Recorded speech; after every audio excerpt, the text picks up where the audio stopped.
दोस्तों, सेवा जोहार के साथ आज मैं आपके समक्ष लोक सदन संपादकीय एडिटोरियल पर कुछ ऐसे महत्वपूर्ण विषय पर संवाद करने जा रहा हूं जो निसंदेह रूप से आपकी जानकारी को बढ़ाएगा, आपको परिपक्व करने का काम करेगा।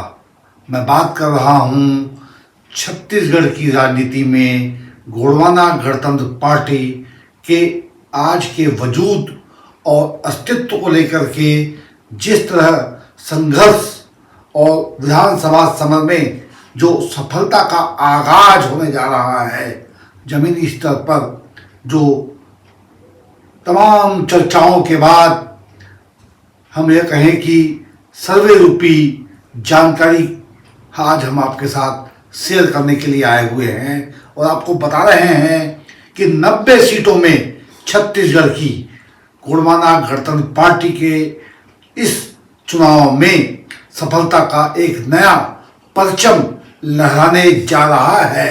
इस सब पर आपसे हम आगे चर्चा करेंगे।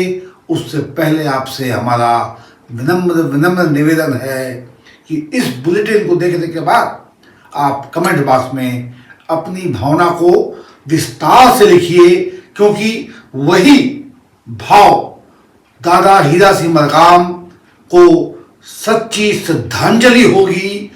आगामी 29 अक्टूबर को आपकी द्वितीय पुण्यतिथि है।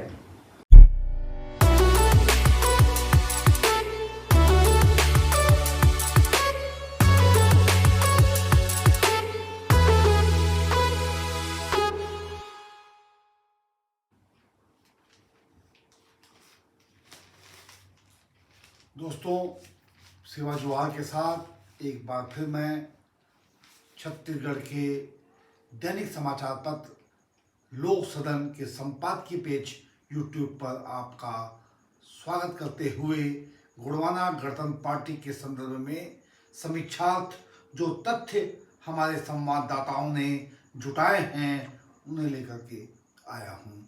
आपको मैं बताऊंगा, विस्तार से बताने का हम प्रयास करेंगे कि 23 के विधानसभा समर जिसका आगाज भारत निर्वाचन आयोग ने कर दिया है और पार्टियां अपने अपने प्रत्याशियों का चयन भी अब कर रही हैं, जो कि अपने सवाब पर है।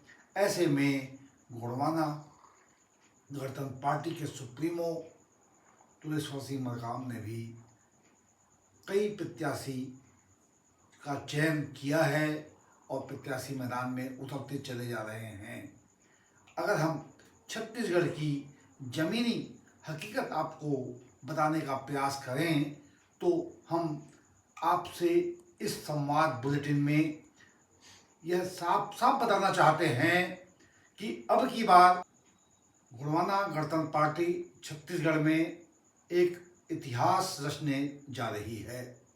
यह संभवतः इतिहास का स्पष्ट मतलब यह है कि यह पहली दफा होने जा रहा है जब गोंडवाना गणतंत्र पार्टी के जो प्रत्याशी हैं बड़ी तादाद में जीत के आने की संभावनाएं दिखाई देती हैं।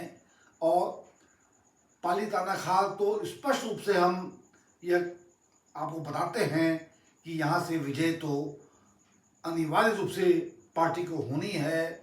साथ ही दूसरे नंबर पर भरतपुर सोनहत एक विधानसभा क्षेत्र जहाँ से श्याम सिंह मरकाम का नाम जो है आज बड़े जोरों से एक विजयी विधायक के रूप में चर्चा का सबब बना हुआ है, क्योंकि यहाँ लगातार वोट का प्रतिशत बढ़ता ही चला जा रहा है। इस तरह हम यह आपसे कहना चाहते हैं कि 90 विधानसभा सीटों में जब बसपा और गोंडवाना संयुक्त रूप से चुनाव के मैदान में हैं तो फिर अब की जो परिणाम आने वाले हैं वह ऐतिहासिक हैं और आप इन दोनों ही पार्टियों की देखेंगे कि किस तरह जो विधायक चुन के आने जा रहे हैं वो कम से कम 10 से ऊपर होने की संभावनाएं साफ साफ दिखाई दे रही हैं। उसका कारण हम आपको संक्षिप्त में बताते चलें कि जहां एक तरफ अखिल भारतीय राष्ट्रीय कांग्रेस जिसकी यहाँ सत्ता है, हुकूक है, वह 75 पार की बात कर रही थी,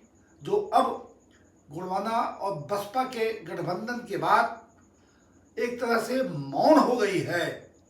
दूसरी तरफ कांग्रेस में जो खींचतान चल रही है टिकटों को लेकर के, जो घमासान मचा हुआ है, उसके कारण भी पार्टी को बड़ी क्षति का अनुमान लगाया जा रहा है। फिर अगर हम भारतीय जनता पार्टी की तरफ देखें, विवेचन करें आज, तो पाते हैं कि उसके हालात भी बद से धीरे धीरे बदतर की ओर होते चले जा रहे हैं। ऐसे में तीसरा विकल्प छत्तीसगढ़ में पहली दफा बसपा और गोंडवाना का उभर कर सामने आने की संभावनाएं प्रतीत होती हैं। यह बुलेटिन आपको हम समझते हैं कि निसंदेह नई जानकारियों से परिपूर्ण कर रहा है। आपसे आग्रह है कि इस बुलेटिन को देखने के बाद आप अवश्य रूप से इसे शेयर करें और कमेंट बॉक्स में अपनी बात को रखें। साथ ही लोक सदन को सब्सक्राइब कर लें। धन्यवाद।